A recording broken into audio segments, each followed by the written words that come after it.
Good morning, everybody. So this morning for my Power 5, I'm going to kind of share a story of what happened last week.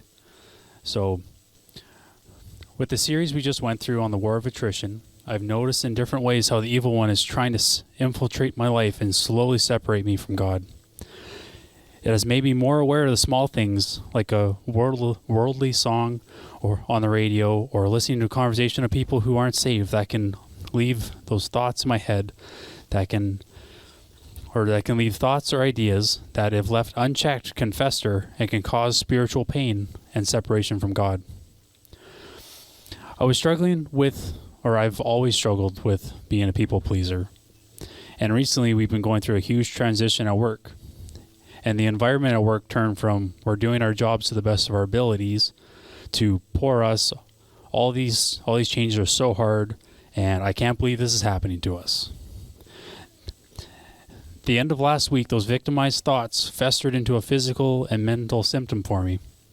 When I would try to answer the phone at work, my vocal cords would tighten up because I was scared. The environment of being powerless and victimization and not focusing on who I am through the eyes of God was slowly affecting my spirit and making me focus on the things of the world and not of God. After praying again and again to see things through the eyes of God and not man, I was listening to a sermon series that God used to help me realize that I was losing the war of attrition and letting the fear of man direct my actions instead of God. And some of the Bible verses that I leaned on was Proverbs 29 verse 25. The fear of man brings a snare, but who trusts in the Lord shall be safe. Matthew 10 verse 28. Do not fear those who kill the body and who cannot kill the soul, but rather fear him who is able to destroy both soul and body in hell. And 2 Timothy 1 verse 7.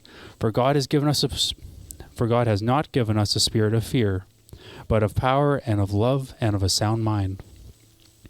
After repenting and spending more time in the Word and praying each day for a focus on God and what He wants from me instead of man, there's less stress in my life. I'm able to focus on my work and I've started to talk to those at work about my shift of focus and be an example and witness to my coworkers.